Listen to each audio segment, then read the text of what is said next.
قربانی کے وقت جب جانور ذبح کیا جا رہا ہوتا ہے تو اگر کوئی شخص اس وقت تکبیر نہ پڑھے، یا پھر کوئی ایسا شخص ہے کہ جو کسائی کے ساتھ مل کے ذبح کر رہا ہے، چھری پھیر رہا ہے، اور وہ یہ گمان کر رہے کہ کسائی تو پڑھ رہا ہے تو میرے پڑھنے کی حاجت نہیں ہے، تو ایسی صورت میں کیا حکم شرع ہوگا؟ بسم اللہ الرحمن الرحیم. دیکھیں اس میں دو صورتیں کہ ایک تو تکبیر پڑھنا بھول گیا، یا پھر تکبیر پڑھنا یاد تھا اور اس نے جو ہے با آواز بلند نہیں پڑھی، جان کر نہیں پڑھی.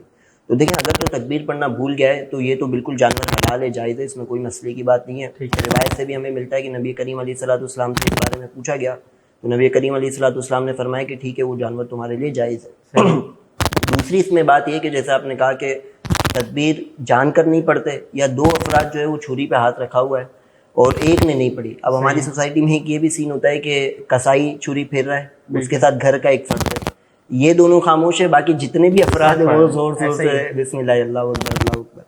تو اس میں پھر یہ ہے کہ جان کر اگر تو ایک ہی بندہ قربانی کر رہا ہے اور اس نے جان کر نہیں پڑھی تو پھر قربانی نہیں ہوگی، یہ جانور جائز حلال نہیں ہے. اور اگر دو بندے کر رہے تھے اور کسائی نے تو زور سے کہا باواز بلند، یا گھر کے فرد نے کہا اور کسائی نے نہیں کہا، تو اس صورت میں بھی جو ہے قربانی جائز اور حلال نہیں ہوگی. یہاں پر ضمناً ایک بات میں کرتا چلوں کہ ہم بلا مبالغہ لاکھوں کروڑوں کی قربانی کرتے ہیں، لیکن ہوتا یہ ہے کہ یہ جو چھوٹے چھوٹے جو لوازمات ہوتے ہیں قربانی کے، یعنی کسائی ہے، پھر قربانی کے بعد کی صفائی ہے، اسی طرح قربانی کے جانور کو جہاں کھڑا کیا جا رہا ہے، ہم اس میں پیسے خرچ کرنے میں نا ذرا بخل پنا کرتے ہیں. تو پھر اس کا جو ہے نتیجہ یہ نکلتا ہے کہ کسائی ہے، مثال کے طور پہ لاکھ کا جانور لے لیا، اب کسائی کو 2-5 ہزار کے لیے ہم جو ہے وہ توڑوا رہے ہوتے ہیں.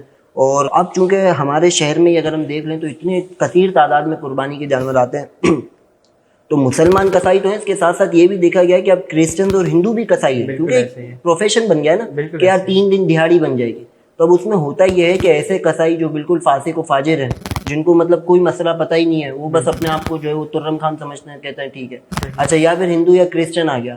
اسی طرح وہ کسائی آ گئے کہ جن کو گٹکا کھانے کی عادت ہے، اب منہ میں پان یا گٹکا ہے اور وہ چھری بھی پھیر رہے ہیں اور باآواز بلند جو ہے وہ تکبیر نہیں کہہ رہے، اتنی آواز سے بھی نہیں کہ اپنے کانوں نے سن لیا. تو یہاں پر جو 2-5 ہزار روپے بچائے تھے نا، اب اس کا ثمرہ، اس کا رزلٹ یہ نکل رہا ہے کہ آپ کا وہ لاکھ کا جانور جو ہے وہ ضائع ہو رہا ہے. تو لہٰذا ہمیں چاہیے کہ جو قربانی کرتے ہوئے چھری پہ ہاتھ جس کا ہے، جو پھیر رہا ہے، ذبح کر رہا ہے، تو اس کو بھی جانور جو ہے مسائل پتہ ہوں، اور اسی طرح کسائی کو بھی پہلے تمہید کر دیں، اس کو بتا دیں کہ بھائی آپ نے جو ہے باآواز بلند پڑھنی، اگرچہ اس کو برا لگے کہ یار ہم بھی مسلمان ہیں، ہمیں پتہ ہے. اکثر دیکھا گیا ہے کہ کسائی برا مان جاتے ہیں، لیکن بہرحال اگر برا بھی لگتا ہے تو کوئی مسئلے کی بات نہیں، لیکن اس کو بتائیں. ہاں، لیکن آپ اس کو بتائیں کہ بھائی میری یہ جانور جو ہے نا تمہاری کوتاہی کی وجہ سے ضائع ہو جائے گا، لہٰذا یہ کرو. تو لہٰذا اس چیز کے بارے میں خیال رکھنا چاہیے. اگر بھول گیا ہے تو مسئلہ نہیں ہے، اگر جان کر نہیں پڑھا یا پڑھا لیکن اتنی آواز سے نہیں پڑھا کہ اپنے کانوں نے نہ سناؤ، تو پھر جو ہے قربانی کا جانور وہ ضائع ہو جائے گا. اچھا، اللہ اکبر. یعنی تھوڑے سے پیسے بچا لیتے ہیں اور کم علمی کی بنیاد پہ پورا جانور ہی ضائع ہو جاتا ہے. ایسا ہی ہے، بالکل لاکھوں روپے کا جانور ضائع. بالکل ایسا ہی.